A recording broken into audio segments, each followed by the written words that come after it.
queridos e amados, nós falamos sobre o amor de Deus, falamos sobre como o nosso Deus é bom, é grandioso, falamos sobre como o nosso Deus é formoso e nos últimos tempos temos falado muito pouco, mas muito pouco mesmo, dada as circunstâncias que encontramos do politicamente correto, como o nosso Deus também exerce justiça. Uma das características de Deus é que Deus é justo. Ele é justo e ele exerce justiça. E essa justiça, muitas vezes, ela não nos é favorável. Porque quando a justiça não é favorável ao criminoso, o criminoso tenta se justificar por si mesmo, argumentando contra a justiça. Não é assim no caso que nós temos, um dos casos mais famosos que nós temos no Brasil ultimamente? Nós vemos pessoas argumentando contra o juiz, que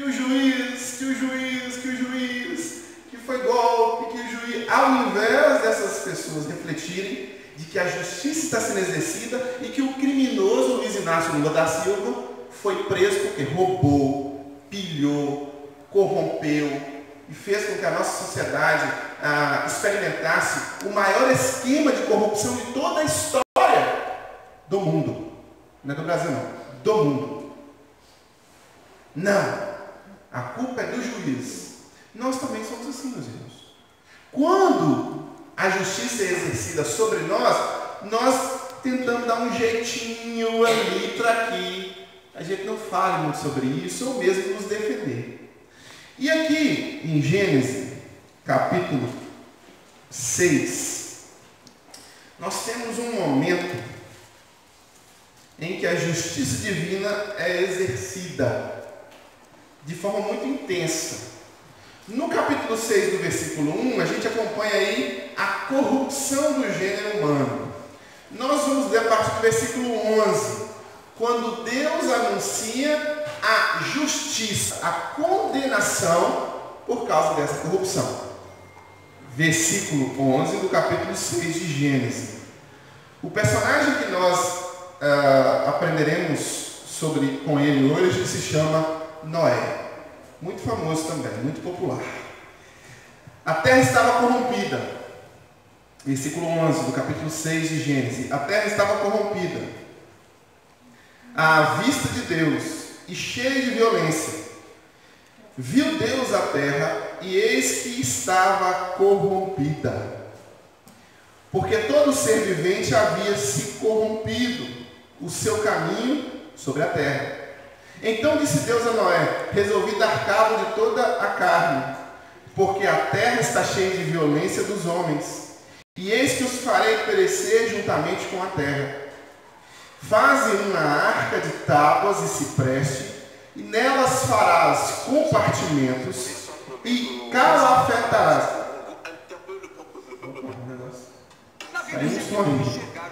Aconteceu isso hoje de manhã, sabia? Eu estava pregando numa igreja e aconteceu a mesma coisa. Um homem começou a falar assim no meio do nada, assim, tudo tá. Tinha acabado? Mas vamos voltar lá, vamos voltar no versículo 14. Faz uma arca de tábuas e cipreste, e nelas farás compartimentos, e a calafetarás com betume por dentro e por fora. Deste modo a farás de 300 côvados. Serás o comprimento de 50 a largura e a altura de 30. Farás ao seu redor uma abertura de um côvado de altura. A porta da arca colocarás lateralmente. Farás pavimentos na arca, um embaixo, um segundo e um terceiro. Porque estou para derramar águas em dilúvio sobre a terra, para consumir toda a carne em que há fôlego de vida debaixo dos céus. Tudo o que há na terra perecerá. Contigo, porém, estabelecerei a minha aliança. Entrarás na arca tu e teus filhos, e tua mulher, e as mulheres de teus filhos. De tudo o que vive, de toda a carne, 2 de cada espécie, macho e fêmea, farás entrar na arca para conservares vivos contigo, das aves segundo as suas espécies, do gado segundo as suas espécies, de todo réptil da terra segundo as suas espécies, 2 de cada espécie.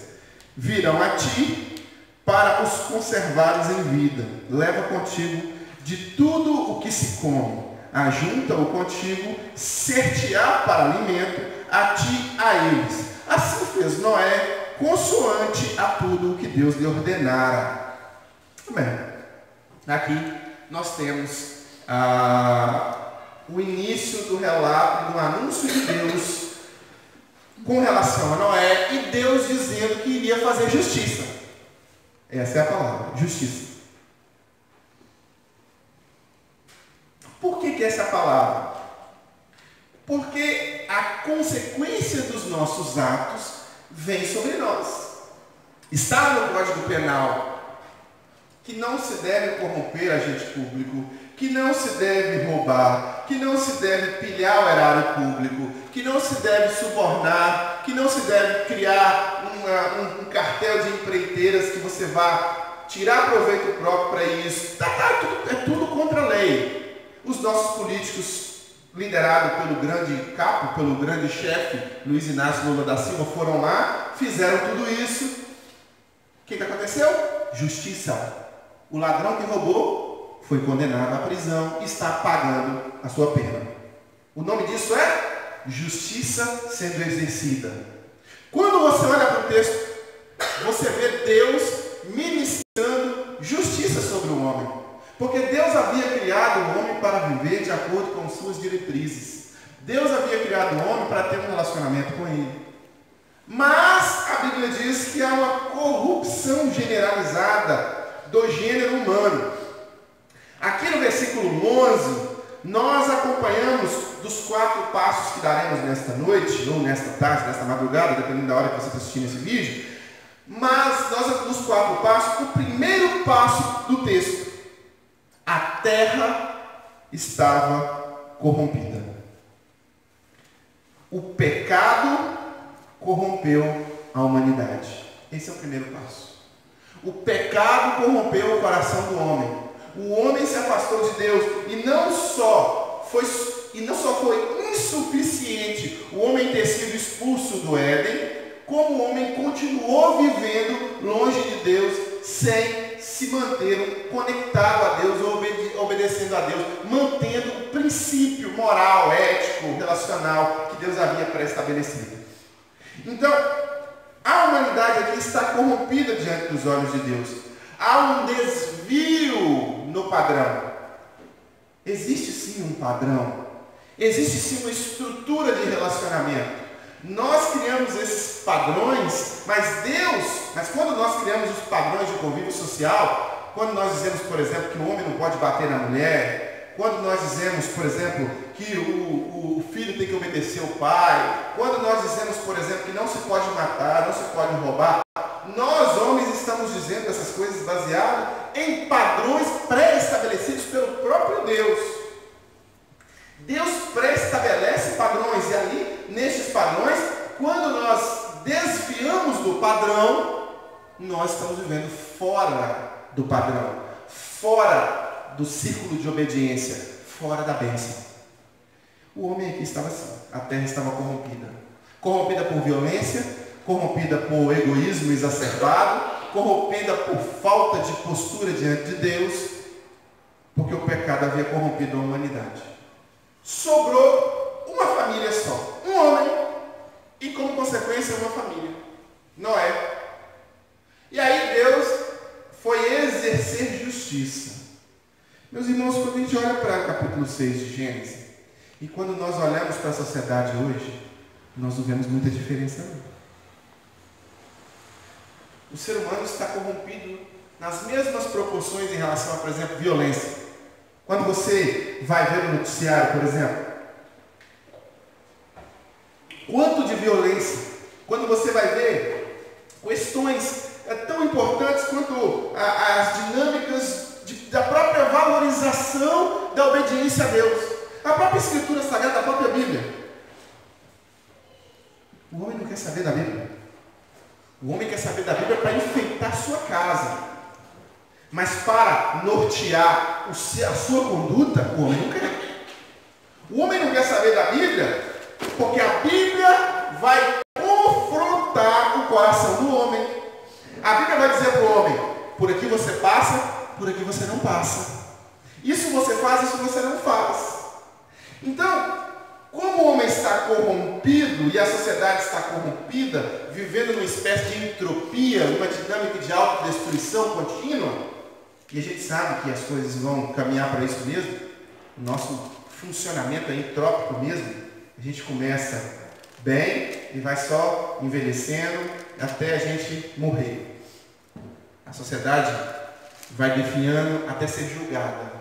Aqui Deus faz um julgamento já, de cara.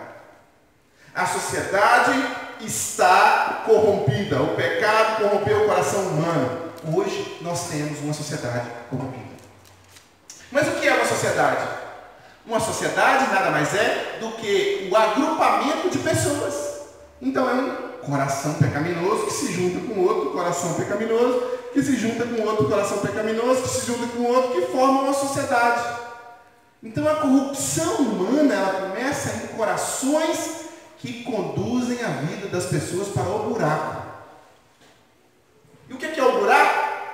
É estar longe da presença de Deus, estar longe da obediência de Deus, estar longe de um relacionamento com Deus. Aqui, Deus olha para a sociedade totalmente corrompida e pensa: realmente não tem jeito, vou ter que exercer justiça. O reloginho tic-tac, tic-tac, tic-tac, zerou.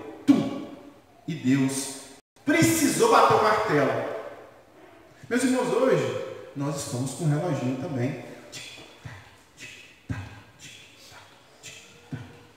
Da mesma forma. E Deus prometeu que nos amaria, que nos daria oportunidades, mas que também chegaria um ponto em que essa graça toda, ou seja, esse favor não merecido todo, essa graça também acabaria. A expressão que usamos é que a porta da graça se fecharia. E aí o relógio vai zerar. E aí Deus vai exercer também justiça. E esta justiça divina exercida aqui nesta época, ela se difere da justiça divina exercida nos dias de hoje. A justiça divina é exercida nessa época, e aí a gente vai para o segundo passo do texto, que é: o salário do pecado é a morte. No versículo 13, então disse Deus a Noé: resolvi dar cabo de toda a carne, porque a terra está cheia de violência dos homens. Eis que farei perecer juntamente com a terra. Há uma consequência. Há uma consequência em tudo na vida. A gente acha que não, que a gente vai viver ali, né? E por causa da impunidade, por exemplo, dos nossos governantes, por causa dela, tem uma noção de que eles podem aprontar vontade que nunca vai ter uma consequência, até que um dia acontece a consequência. Por causa da impunidade em relação aos nossos próprios pecados, nós achamos que podemos ir estendendo as coisas e vamos viver longe de Deus, não tem problema. Não está acontecendo nada. Não está caindo dilúvio. Não está caindo bola de fogo na cabeça de ninguém foi lançado no inferno ainda. Então vamos lá, vamos para longe de Deus. A sociedade, de forma entrópica, caminha para longe de Deus. Mas o salário do pecado é a morte. Da mesma forma que Deus exerceu justiça aqui no capítulo, dizendo para Moisés, aqui no versículo 13, para nós também está reservada a justiça divina, para nós, humanidade de hoje. Aqui no caso de Moisés, Deus manda descer água do céu, encobre toda a dinâmica terrena, faz com que os homens pereçam, morram. Não dá para a gente entrar nessa questão agora mais a miúde, mas aqui foi Deus batendo o martelo. Tum! Condenado. Não é assim que o juiz fala? O juiz escreve um texto lá, justificando, fazendo a dosimetria da pena, né? Vai pegar 1 ano por causa disso, mais 5 anos por causa daquilo outro, mais 10 anos por causa daquilo outro, e aquilo outro. Quando ele termina, ele bate o martelo, ali a polícia já pega o réu ali mesmo, algemado, já bota no tamborão e já vai para o penitenciário. culpado, condenado. Aqui Deus está batendo o martelo. Seres humanos se corromperam, se distanciaram de Deus, e Deus aqui exerce a sua justiça. Culpados. Meus irmãos, o salário do pecado é de fato a morte. E nós não sabemos. Eu e você não sabemos. Não temos a noção de quando Deus vai bater o martelo em relação a essa condenação. Assim como as pessoas daquela época também não tinham a mínima noção. Eles não tinham noção nenhuma. Tanto que quando Noé vai até eles e anuncia que Deus iria exercer o juízo, o que aqueles homens fizeram?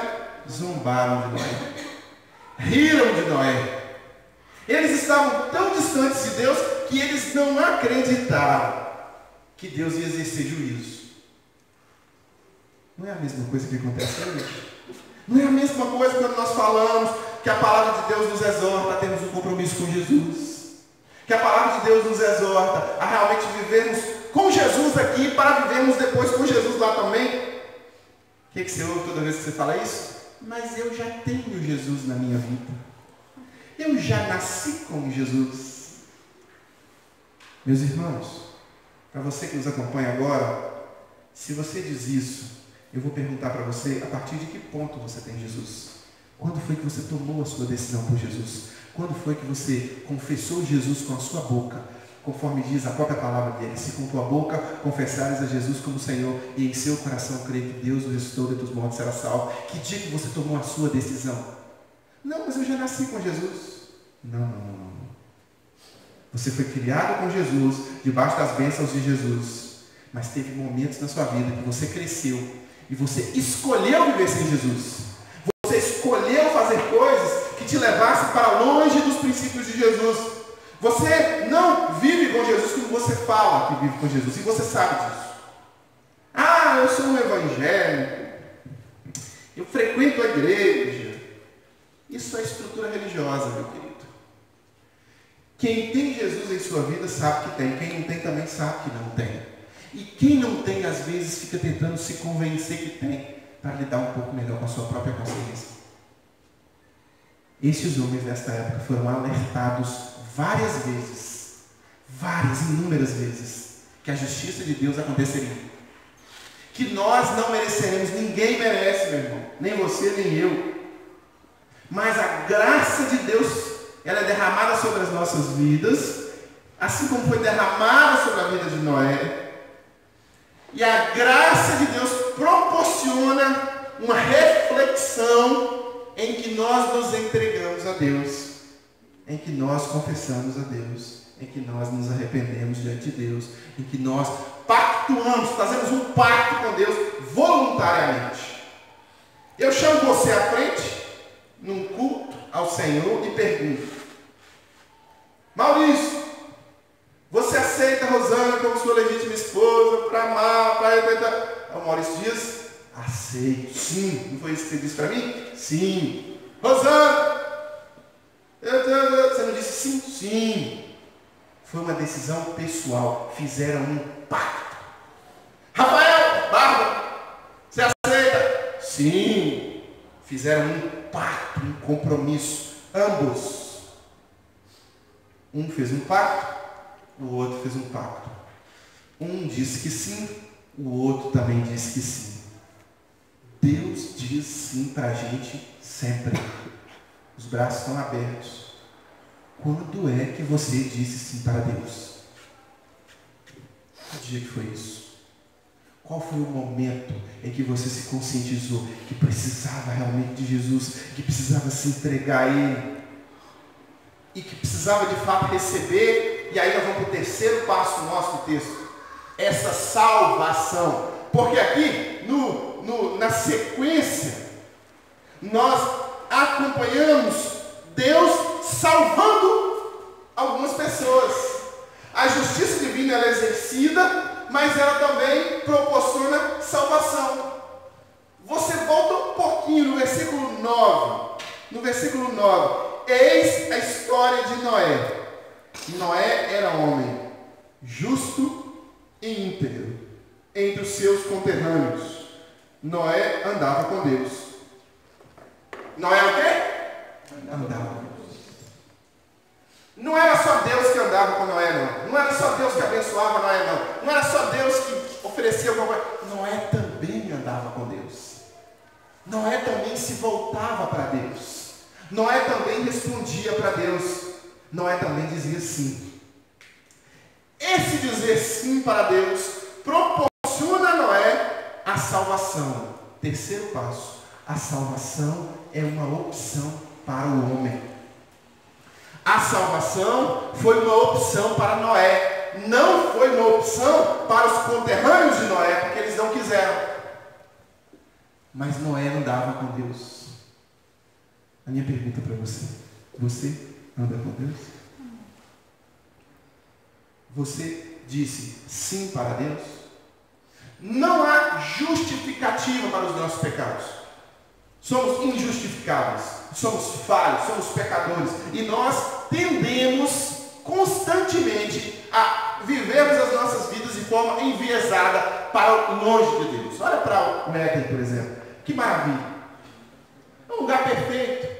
Gente, no Éden não tinha dor nenhuma, doença nenhum, sofrimento zero.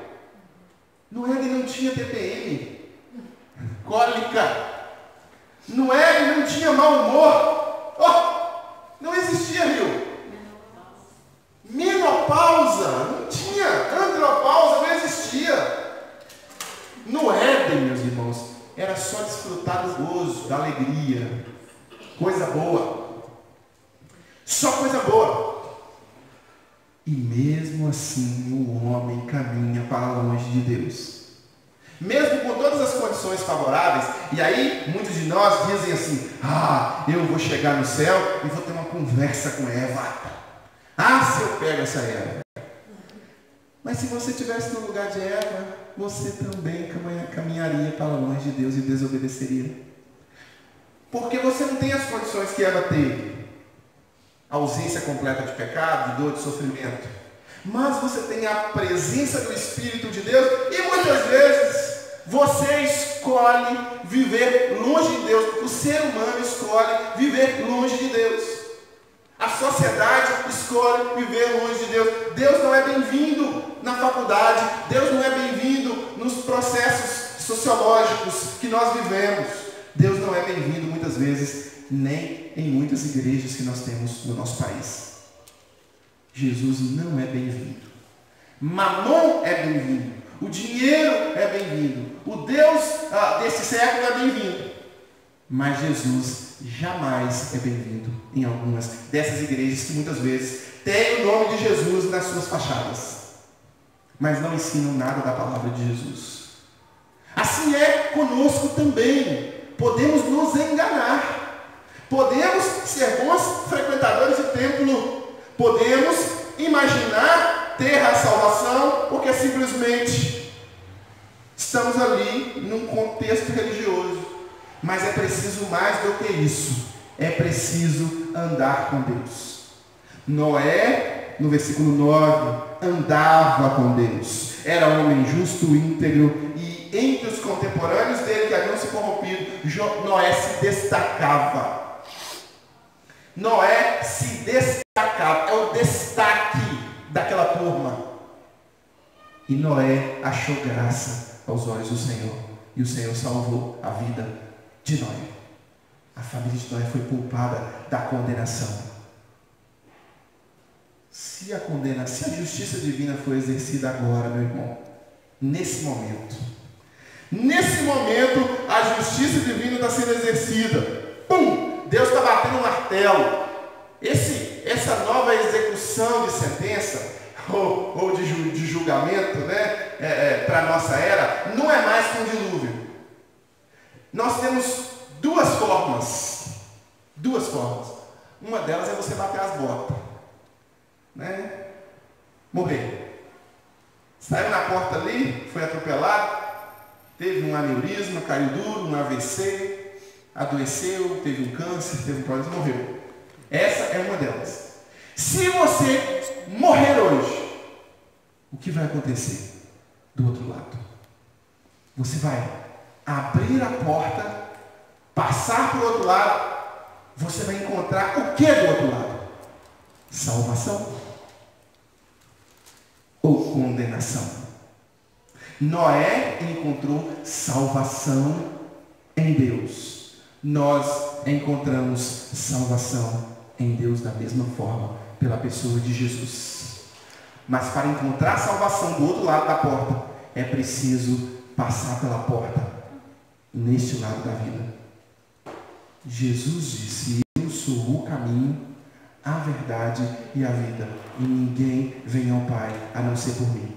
É preciso que você faça um compromisso de permitir que Jesus seja mais ativo em sua vida, a ponto de você andar com Jesus também.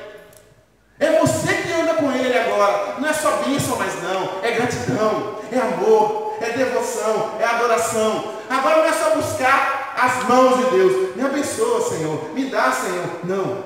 Agora é, como eu posso te agradar, Senhor? O que mais eu posso fazer pelo Senhor? Fala que o teu servo ouve. A relação é outra. A relação agora não é mais uma relação em que você olha para o seu umbigo de criança infantil e diz: traz a minha mamadeira. Não, a relação agora é de espiritualidade adulta, em que você olha para Jesus e fala: ô meu mestre, como posso adorá-lo mais? Como posso servi-lo mais? Ô meu mestre, o meu eu fica em segundo lugar, o meu umbigo fica em segundo lugar. Agora eu vou buscar em primeiro lugar o teu reino, a tua justiça, e vou permitir que todas as outras coisas sejam acrescentadas. Ô meu mestre, eu vou entregar o meu caminho ao Senhor, vou confiar no Senhor e vou crer que o Senhor vai fazer todas as coisas. A dinâmica de relação é outra, não é uma relação egoísta e infantil. Agora é uma relação de devoção, de entrega. Agora é uma relação em que a salvação é patente, porque agora não mais a pessoa vive, mas Cristo que vive nela. E a vida que ela vive agora, conforme diz o apóstolo Paulo, ela vive na fé em Cristo. Ou seja, ela abandona a sua própria vida para seguir o Mestre. Você se encaixa nesse relato? Não, pastor, eu não me encaixo. Infelizmente, realmente, eu estou caminhando fora da arca. Então, meu querido, se prepara.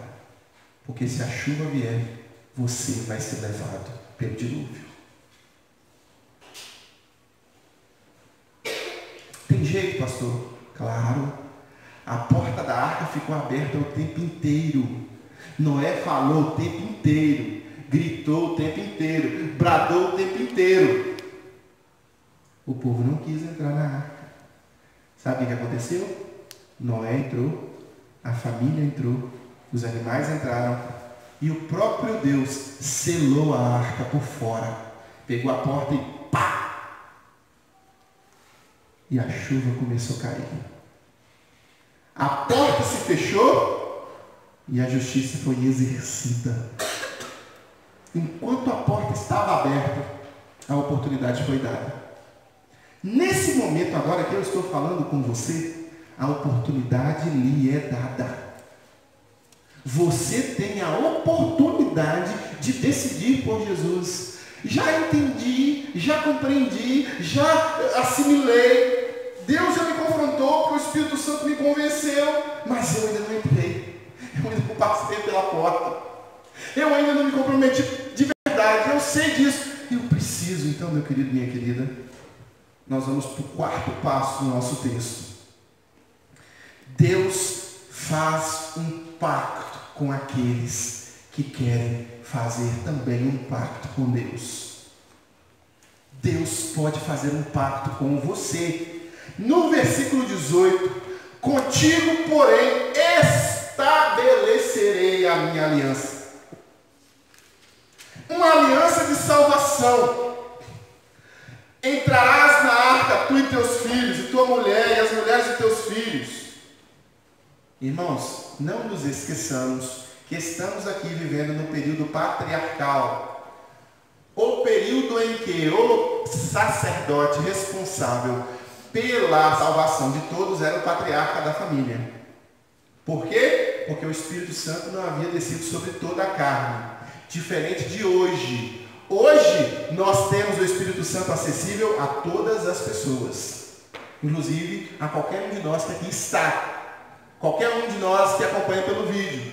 Então, diante dessa realidade, nós podemos escolher fazer um pacto com Deus ou não. E estamos livres para isso.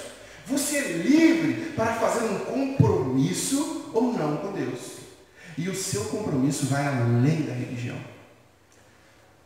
Além, é mais.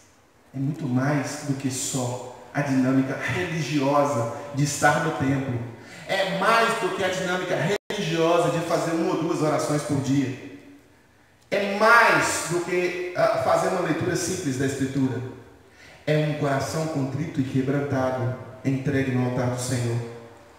Eu farei um pacto com o Senhor, na mesma profundidade, proporção, intensidade do pacto que o Senhor fez para comigo. Jesus morreu na cruz por mim. Sacrificou a sua própria vida. Eu vou morrer por Jesus. O meu eu vai morrer por Jesus. O meu umbigo não vai ser o centro do mundo mais. As minhas vontades vão estar submetidas à vontade de Jesus. Jesus agora vai fazer parte da minha vida. E eu vou fazer um pacto com Jesus. Deus possibilita esse pacto através de Jesus. Do mesmo jeito que Deus possibilitou um pacto com os homens através da vida de Noé e aquela arca de salvação. Da mesma forma. A minha pergunta para você que aqui está é: você já fez esse pacto? Já houve uma decisão, um compromisso? Olha, eu quero me entregar a Jesus. Antigamente, quando nós falávamos sobre isso, nós cantávamos um cântico que dizia assim: ao findar o labor desta vida, ao findar o labor desta vida, vida ou morte, qual vais aceitar? Amanhã pode ser muito tarde. Quer dizer, é uma mensagem clara de que vai chegar um momento em que a porta da arca de salvação vai se fechar. E quando ela se fechar, não vai ter mais oportunidade. Mas as oportunidades estão acessíveis a nós hoje, agora, nesse momento. E eu quero fazer um desafio para você. Um desafio sincero, bíblico. Um desafio em que foi feito a mim algum tempo atrás e um desafio que já foi feito a milhares de pessoas sobre a terra. Da mesma forma que Noé desafiou aquelas pessoas que estavam diante dele, eu quero desafiar você agora, tanto no vídeo quanto aqui no templo da Igreja do Coração. Quero fazer um desafio. Quero desafiar você a receber, de fato, a salvação em Cristo Jesus na sua vida. Receba Jesus hoje. Entregue-se a Jesus hoje. Chega de ficar imaginando formas para justificar uma decisão de não permitir que Jesus guie a sua vida e que Ele seja o rei dela, o Senhor dela. Tome a sua decisão, entregue-se ao Senhor, confia nele e permita que Ele conduza a sua vida. E é muito simples, você faz isso aí onde você está, curvando a sua cabeça e orando. Eu vou convidar todos a fazer isso agora. Curva a sua cabeça, feche os seus olhos, ore ao Senhor agora, e na sua oração você pode tomar uma decisão pessoal, individual, independente das decisões pessoais de outras pessoas. E você pode tomar uma decisão pessoal por Jesus, pela salvação em Cristo Jesus, e fazer um pacto com Jesus. O meu desafio para você é: faça esse pacto agora. Do mesmo jeito que Noé fez o pacto dele e alcançou salvação, faça o seu pacto através de Jesus e alcance salvação. Deus, em nome de Jesus, agora neste momento os teus servos oram ao Senhor Ora ao Senhor, relembrando de quão importante foi o Senhor exercer justiça numa época em que a humanidade estava completamente corrompida, e de que como será importante também o Senhor exercer justiça para a corrupção do gênero humano de hoje em dia. Mas queremos, Deus, encontrar graça, encontrar a graça, abraçar a graça, o favor que nós não merecemos, porque o que nós merecemos é que a justiça do Senhor venha sobre nós, porque somos pecadores e falhos, e muitas vezes queremos continuar vivendo sempre longe do Senhor. Mas a tua graça que nos basta é aquela que nos inunda e nos confronta. Em nome de Jesus, Deus, nesta noite, agora, neste momento, que o Senhor convença aqueles que há de convencer, para que haja uma decisão pessoal. Quero me entregar a Jesus, quero andar com Jesus, quero alcançar a salvação, quero realmente servir ao Senhor, permitir que Ele seja o Rei da minha vida, o Senhor da minha vida. Não quero somente que Ele me abençoe, mas quero agora ouvi-lo mais, participar mais das opiniões de Jesus, da palavra de Deus, da vontade de Deus para a minha vida, e qualquer coisa que esteja, de certa forma, me mantendo distante de Deus, ó Pai, eu quero colocar no teu altar e permitir que o Senhor, e somente o Senhor, conduza a minha vida. Não é mais o meu eu, não são mais as dinâmicas deste mundo, mas a tua palavra é o Senhor.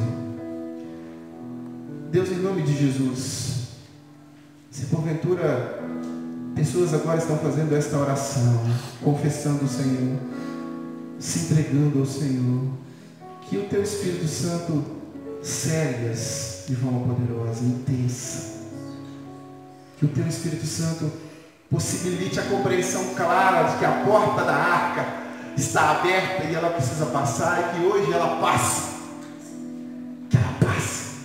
que ela se entregue, que ela voluntariamente diga: eu quero ser um seguidor de Jesus que tenha a marca de Cristo em mim. Eu quero me batizar voluntariamente. Deus, eu quero voluntariamente passar pelas águas, testemunhar isso.